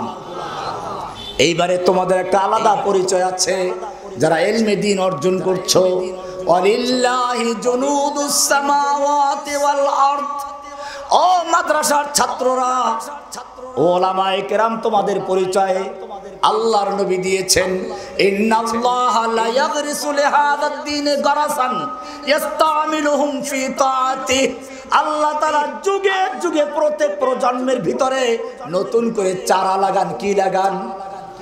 আল্লাহ তাআলা কদু গাছের চারা লাগান নাকি? তাল গাছের চারা না ভোলার সুপারি গাছের চারা না নারকেল গাছের চারা? আল্লাহ রাব্বুল আলামিন যুগে যুগে চারা রোপণ করেন, সেই চারা হচ্ছে তোমরা। ইস্তামিলুহুম ফি তাআতিহি, যারা আল্লাহর আনুগত্যের কাজে লাগবে। আল্লাহ তাআলা তার নবীকে একটা কাজ দিয়ে পাঠিয়েছিলেন, হুয়াল্লাযী আরসালা রাসূলাহু বিল হুদা ওয়া দীনিল হাক্কি লিইয়ুযহিরাহু আলাদ দীনি কুল্লিহি ওয়ালাউ কারিহাল কাফিরুন ওয়া কাফা বিল্লাহি শাহীদা ওয়ালাউ কারিহাল মুশরিকুন। আল্লাহ রাব্বুল আলামিন বলছেন, হুয়াল্লাযী আরসালা রাসূলাহু বিল হুদা ওয়া দীনিল হাক্কি। আল্লাহ তাআলা তার রাসূলকে হেদায়েত এবং দ্বীনে হক দিয়ে পাঠিয়েছেন। কেন পাঠিয়েছেন? লিইয়ুযহিরাহু আই লিয়াগলিবাহু আলাদ দীনি কুল্লিহি। সব দ্বীনে বাতিলকে উৎখাত করে দ্বীনে বাতিলকে বিজয়ী করার জন্য রাসূলকে পাঠিয়েছেন। সুবহানাল্লাহ। নবীওয়ালা কাজ। আজকে যারা নবীওয়ালা কাজ করতে চাও কোরআন থেকে শুনে নাও। সূরা তওবার 33 নম্বর আয়াত, সূরা ফাতার 28 নম্বর আয়াত, সূরা সফের 9 নম্বর আয়াত একই কথা বলা হয়েছে। যদি তোমাকে প্রশ্ন করা হয় লিমাযা আরসালাল্লাহু তাআলা রাসূলাহু বিল হুদা ওয়া দীনিল হক, কেন আল্লাহ তাআলা তার রাসূলকে হেদায়েত এবং দ্বীনে হক দিয়ে প্রেরণ করেছেন? এক কথা উত্তর দেবে। কি উত্তর আসবে? লিইয়ুযহিরাহু আলাদ দীনি কুল্লিহি, অন্য সব দিনের উপরে আল্লাহর দ্বীনকে বিজয়ী করার জন্য। কি করার জন্য? অন্য সব দিনগুলো কি? খালি কি ইহুদি নাসারা খ্রিস্টান বৌদ্ধ এইগুলো? অন্য দিন হচ্ছে ডেমোক্রেসি, সমাজতন্ত্র, রাজতন্ত্র, গণতন্ত্র, সবগুলো দিনে বাতিল। সবগুলো কি?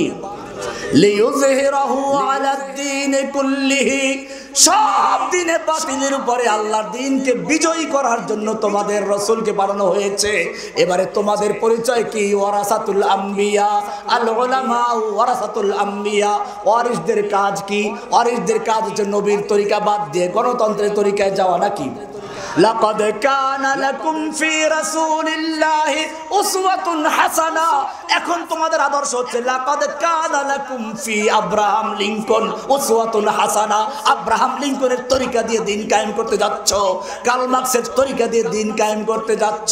তার সামনা রসি বাকাবা আয় আরবি ইকে ইরাকে মি তু মাখজুমি রবিব তুর্কিস্তানাস, এই গণতন্ত্র দিয়ে যে দিন কায়েম হবে সে ইসলাম কায়েম হতে পারে না।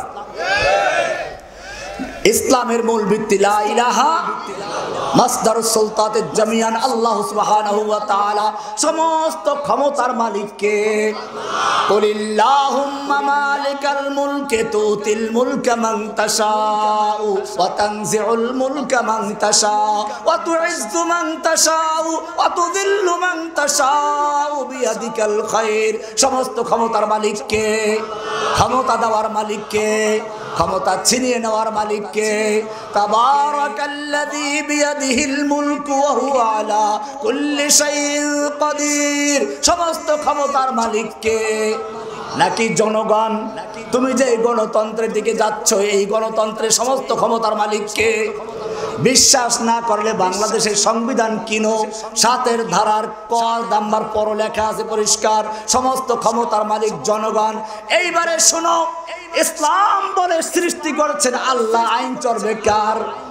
আলা লাহুল খালকু ওয়াল আমরু, সৃষ্টি যার, আইন কেবল তার।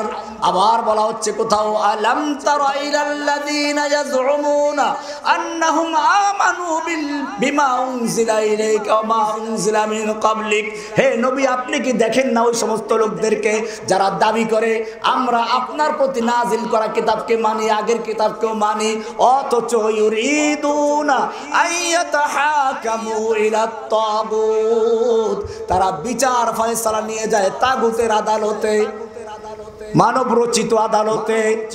ওয়াকাদ উমিরু আইয়াকফুরু বিহ, অথচ তাদেরকে আদেশ করা হয়েছিল তাগুতকে অস্বীকার করতে, প্রত্যাখ্যান করতে, বর্জন করতে। ওয়ায়ুরিদুশ শাইতানু আইয়ুদিল্লাহুম দালালাম বাঈদা, শয়তান ওদেরকে দলালের ভিতরে নিয়ে যাওয়ার জন্য চক্রান্ত করছে। আবার কথা বলা হচ্ছে, ফালা ওয়া রাব্বিকা লা ইউমিনুনা হাত্তা ইউহাক্কিমুকা ফীমা শাজারা বাইনাহুম সুম্মা লা ইয়াজিদু ফী আনফুসিহিম হারাজাম মিম্মা কাদাইতা ওয়া ইউসাল্লিমু তাসলিমা।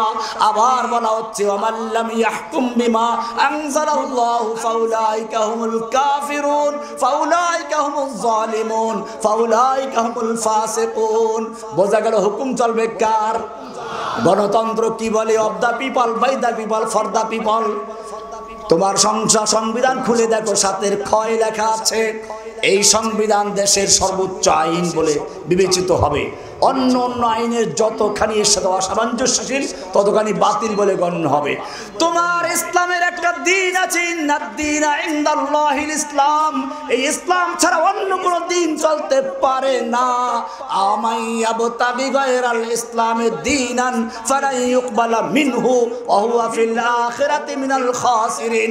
ইসলাম ছাড়া অন্য কোনো দিন যে ব্যক্তি তালাশ করবে, অন্য কোনো পন্থা যে খুঁজে বেড়াবে, ফালা ইউকবালা মিনহু, সে যে ব্যক্তি হোক না কেন, মুফতি হোক, মুহাদ্দিস হোক, সে আলেম হোক, জালিম হোক, ফালা ইউকবালা মিনহু, তার কিছুই গ্রহণযোগ্য হবে না। ওয়া হুয়া ফিল আখিরাতি মিনাল খাসিরিন, সে আখিরাতে ফিরাউন, হামান, নমরুদ, দাজ্জাল, ইব্রাহিম, আবু লাহাব, আবু জাহেলদের কাতারভুক্ত হবে, ধ্বংস হবে, সে মুসলিম হতে পারে না। আমাইয়াবতাগি গায়রাল ইসলামি দীনান ফালা ইউকবালা মিনহু ওয়া হুয়া ফিল আখিরাতি মিনাল খাসিরিন। আবার ইরশাদ হচ্ছে, আফা গায়রা দীনিল্লাহি ইয়াবগুন আফা গায়রা দীনিল্লাহি ইয়াবগুন ওয়া লাহু আসলামা মান ফিস সামাওয়াতি ওয়াল আরদি তাওআন ওয়া কারহাও ওয়া ইলাইহি ইরজাউন। তোমার গণতন্ত্রের ধর্ম হচ্ছে ধর্ম নিরপেক্ষতা। ইসলামের ধর্ম হচ্ছে ইসলাম। গণতন্ত্র মানামানি, ধর্ম নিরপেক্ষতা বিশ্বাস করতে হবে। শুধু এ পর্যন্তই নয়, গণতন্ত্রের নির্বাচন পদ্ধতি আলাদা, ইসলামের নির্বাচন পদ্ধতি। গণতন্ত্রে মাথা গণনা করা হয়, সুদখোর, ঘুষখোর, মদখোর, জুয়াচোর, পাগল, মাতাল, নাস্তিক, মুরতাদ সবার ভোটের মূল্য সমান, ঠিক কিনা? আমাদের বড় ভাই এই এলাকার সবচেয়ে বড় মাদ্রাসা আজিজিয়া মাদ্রাসার মোহতামিম সাহেব বসে আছেন, ওনার ভোটের যে মূল্য আর এই এলাকার সবচেয়ে বড় হিরুন চিত্রা তার ভোটের মূল্য এক কিনা? গণতন্ত্রে এক কিনা? এই ভোট দিয়ে কি পাস করবে না?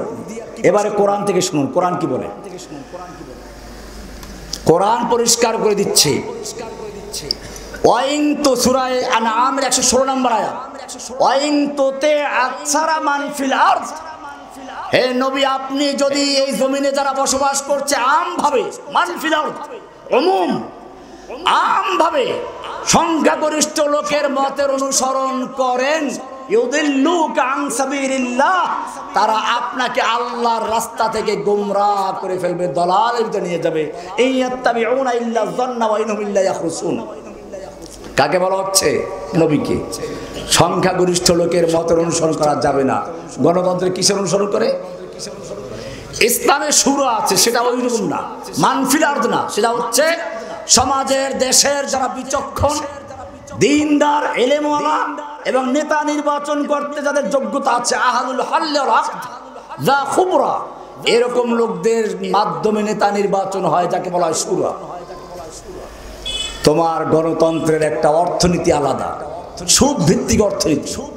ইসলামের অর্থনীতি হচ্ছে যাকাত ভিত্তিক অর্থনীতি। যাকাত মানে হচ্ছে গরিবের থেকে, ধনীর থেকে নাও, গরিবকে